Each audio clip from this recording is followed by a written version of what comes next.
महाभारत में अनुशासन पर्व में भीष्म पितामह कहते हैं कि यदि कोई व्यक्ति 12 वर्ष तक बिना नागा किए एक नियम का पालन करे तो 12 वर्ष के उस नियम का प्रभाव ये होगा, जिस देव को चाहेगा, जिस ब्रह्म को चाहेगा, जिस रूप को चाहेगा अपने सामने प्रकट कर सकता है। आज भी ये संभव है, लेकिन याद रहे एक दिन भी वो नियम टूटना नहीं चाहिए। ये भाव उन महात्मा ने सुना, कृष्णदास जी ने, उन्होंने एक ही सेवा अपना ली। जब कथा में सुनकर के गए कि 12 वर्ष तक कोई नियम अपना लिया जाए और 12 वर्ष तक उसको बेनागा पूर्ण किया जाए, जिस देव को चाहोगे, जैसे चाहोगे वैसे उसका दर्शन हो सकता है। तो नित्य माला बनाते थे अपनी कुटिया में, और नित्य माला बनाकर के नंद गांव में, नंद भवन में ऊपर जाकर के कन्हैया को अपने हाथ से पहनाते थे। और उनका भाव केवल इतना था, कन्हैया मैं ये नियम इसलिए अपना रहा हूं कि मैं चाहता हूं जिस दिन 12 वर्ष पूरे हों, 13वें वर्ष का पहला दिन प्रारंभ हो, उस दिन मैं ना आऊं, मेरा कन्हैया मेरे कुटिया पर आए, मैं वही माला पहनाऊंगा। मेरा बस यही नियम है। नित्य ठाकुर जी को माला पहनाते, और माला पहनाने के बाद में कन्हैया के कान में बोलते, लाला 2 साल हो गए, केवल 10 साल रह गए। माला पहनाते, कन्हैया केवल 5 वर्ष रह गए, कन्हैया अब केवल 1 ही वर्ष रह गया, कन्हैया अब तो 6 ही महीना रह गए, कन्हैया अब तो 15 दिन रह गए, अब तो नाचते हुए जाते हैं माला लेकर के, कन्हैया अब तो 1 ही हफ्ता रह गो। रोज माला पहना में, गर्मी पड़े, सर्दी हो, वर्षा हो, खांसी हो, जुकाम हो, बुखार हो, नहीं छोड़ते थे अपना नियम। आज विश्राम दिवस 12वां वर्ष का अंतिम दिन, ठाकुर जी के सन्मुख गए, माला गले में धराई, लाला सेवा पूर्ण भई अब मोरी, अब मेरी सेवा पूर्ण, प्रतीक्षा करूंगो, कल 13वें वर्ष को पहला दिन है, तू आइयो, तेरे काजे देख 56 भोग बनाऊंगो, तेरे काजे बढ़िया जो है माला बना के रखूंगो, एक सेज सजा के रखूंगो, ने एक देर पौड़ जाइयो मेरे पास, ने एक मोसो बतिया लियो, और लाला तू को जितनो समय मिले तू उतनी देर को आइयो, लेकिन आ जाइयो। और प्रणाम करके उल्टे पांव जा रहे हैं। बोले कि इसका मतलब क्या है? बोले अब कल मैं आऊंगा नहीं, और लाला तू नहीं आयो ना तो जीवन में भूल जाइयो कि मैं कभी आऊंगा। नंदगाम में और नंद भवन में ये मेरा अंतिम प्रवेश है। और प्रणाम करके दिल्ली को चले गए। 56 भोग सजाए, दुनिया भर की सामग्री बनाई, सुंदर सुंदर माला तैयार करी, एक कन्हैया की, बाकी के सबरे ग्वाल वालन की। बोले बछड़ा बछिया आमेंगे संग में, उनको माला पहनाऊंगा, उनके का जो भंडारो है उनके का भी 56 भोग सजाऊंगा। सबके लिए सब तैयार किया। 13वें वर्ष का जब पहला दिन प्रारंभ हुआ, सुबह से ही राह तक रहे, कन्हैया आ रहे होगो, श्याम सुंदर आ रहे होगो, नंद नंदन आ रहे होगो। अभी श्रृंगार को समय भयो है, धूप की छांव से पता कर लेते हैं कि अभी कौन सा समय चल रहा है। अभी श्रृंगार को समय भयो होगो, अरे लाला व्यस्त होगो, श्रृंगार करके और फिर बाकी बाद प्रसाद पाके फिर आवेगो। अभी भी नहीं आयो, कोई बात ना, राजभोग पाके आवेगो, गैया चराते हुए चुपके ते आ जाएगो मेरे पास। अपने मन को सांत्वना दे रहे हैं। दोपहर का समय हुआ, सूर्य बिल्कुल ऊपर, राजभोग का समय चल रहा है। कन्हैया आ रहे होगो, बार बार जामे गुलाब जल लेकर के और छींटे मार करके आ जामे। थोड़ी देर में धूप के ताप से, गुलाब जल से वो पृथ्वी फिर से सूख जाती। ठाकुर जी नहीं आए।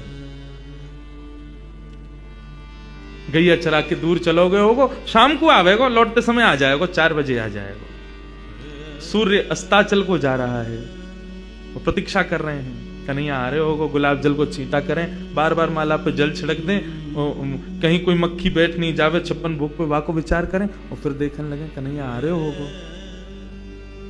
नहीं आए श्याम सुंदर। कोई बात ना है, शाम को ओलाई करवा करके और फिर रात्रि को प्रसाद पाके कन्हैया फिर आवेगो, तब भी नहीं आए। शयन का समय हो गया, बाबा एक टक बस बैठे हैं, कन्हैया आ रहे होगो। है सके नंदरानी यशोदा नंद बाबा को शयन करवा के आवेगो। रात्रि हो गई, नहीं आए ठाकुर जी। कृष्णदास जी मुस्कुराने लगे। 12 साल से एक टक बिना नागा किए अपने नियम में लगा हूं। आज तक कुछ नहीं मांगा कन्हैया से, केवल ये मांगा कि मेरी कुटिया पे आ जाइयो, मेरे हाथन से माला पहने, वामू श्रम हेरो या को। तुरंत अपने 56 भोग को पूरा एक पोटला बनायो, माला उठाई, सब सामान वहां से तुरंत धर लियो और कुटिया में तालो लगा करके बाबा निकल गए नंदगांव से। बोले जीवन में नहीं आऊंगा, मेरे जीवन को सबसे बड़ा अपराध है गयो, मैंने 12 साल या कन्हैया को दे दिए या श्याम सुंदर को दे दिए। अरे काय बात को श्याम सुंदर, काय बात को कन्हैया, काय बात को दयालु, एक भक्त की एक मनोकामना ना पूरी कर सके। ना रहनो अब यहां पे। जैसी जाने लगे तो मार्ग में गायों का झुंड जा रहा था। जैसे उस झुंड में प्रवेश करने लगे, सोचते हुए जा रहे हैं, कुछ विचार नहीं हो रहा है। जैसे भीतर प्रवेश करने लगे, इतने में ही एक ग्वारिया आया। ग्वारिया ने आकर के हाथ पकड़ो, बाबा बाबा बाबा गैया चढ़ जाएंगी ऊपर। पीछे मुड़ करके देखो तो नन्नो सो एक बालक, ऊंची धोती पहनी, सिर पर स्वाफा पहनो भयो है और एक लठिया को अपने कंधा पे लगा करके वापस दोनों हाथन को टांग करके और बाबा के पास आयो है। बाबा गैया चढ़ जाएंगी, अभी मत जाओ, गैयान को जान दो पहले। बाबा बोले कौन की गैया है ये? बोले नंद बाबा की गैया हैं।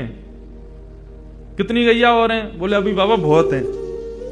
कितना समय लगेगा? बोले बाबा अभी समय लगेगा, इन्हें सबने जान दो, फिर तुम चले जाइयो, तब तक यहां बैठ जाओ, आ जाओ, उन्हें मोते बतिया लो। बाबा बैठ गए, पूछने लगे कहां से हो, क्या हो, कैसे, कहा, सब बात चलने लगी। बोले वो सब बाद में बताऊंगा, बाबा ये बताओ यहाँ में तो देसी घी की सुगंध आ रही है, या मैं कहा धरो भीतर? बोले अब कहा बताऊं तो को, ये छलिया माखन चोर ऊपर बैठो का कपटी एक नंबर को, या के काजे 56 भोग बनायो, आयो नहीं, जा रहा हूं छोड़ छाड़ के। बाबा तो फिर या को का करोगे? बोले आप का करूंगा, नेक दूर जाके मैं खा लूंगा। बोले नेक दूर जाके का खाओ, यहीं खा लो, नेक नेक मुंह को दे दियो। बाबा बोले हाँ ठीक है भाई, चल यहीं खा लें। पोटली खोल करके सब निकाल के सामग्री, और बाबा ने खाई, ले तू भी ले ले। बाबा मेरे हाथन में गोबर लग रहा है, गंदे हरे धोबे जानो पड़ेगा, कहां ते जल लाऊंगा? तो कैसे होगी? बोले आप खवाए दो ना अपने हाथ से। बाबा बोले अच्छा, ऐसे ही तेरो स्वामी ऐसी सबरे गांव के बहु सेवा करवावे, तुम सेवा करवा लो। जान भी प्रेम ते ना दे रहे मुंह को, अब वो अपनी सेवा करवावे गो, पूरा गांव ही 100 है। बाबा एक स्वयं पामे, और सेवा ग्वारिया को पवा में, फिर स्वयं पामे, फिर ग्वारिया को पवा में, पवाते पवाते पवाते बाबा ने जैसी ग्वारिया को देखो, नेत्र लाल पड़ गए, नेत्रों से अश्रुधार बह रही है। बोले अब रोका ही को रोए? बोले मैं यहां मारे रो रहा हूं बाबा, तुमने आज माला ना धराई मुख को। बाबा ने कि कौन है वो तुम? इतने में ठाकुर जी खड़े भये, श्याम स्वरूप प्रकट भयो, मोर मुकुट प्रकट भयो, लकुटी प्रकट भई, वंशी प्रकट भई। ठाकुर जी को सर्वांगीण स्वरूप प्रकट है गयो, और प्रकट है करके बाबा को दर्शन देने लगे। बाबा मैं आ गयो, प्रसाद पा लियो, ले माला पहना मुकू। आज मेरो पूरे दिन मन ना लगो, क्योंकि 12 साल से रोज तेरे हाथन की बनी माला नित्य मेरे अंग को स्पर्श करती। मुझ को ऐसा ना लगता कि माला स्पर्श कर रही है, मुझ को लगती कि मेरो कृष्णदास मुंह से लिपटो भयो है। आज पूरे दिन व्याकुल रहो बाबा में, मुझको जल्दी अपनी माला पहना, और तू माला पहना के आज मेरो आलिंगन कर ले। कृष्णदास क्रोध में देख रहे हैं, नहीं पहनाऊंगा, आज नहीं पहनाऊंगा, आज ये माला किसी और के गले में जाएगी। ठाकुर जी बोले कौन के गले में? बोले मैं यह विचार कर रहा हूं कि मैंने बरसानो जावे को मन बनायो तो कन्हैया प्रकट है गयो। यदि ये माला जाकर के किशोरी जी को ही धरा दूंगा और वहीं जाकर के उनके चरणन में ही रहूंगा, जहां जावे की इच्छा मात्र से कन्हैया प्रकट है गयो। यदि वहीं निवास करूंगा तो कन्हैया तो रोज आवेगा।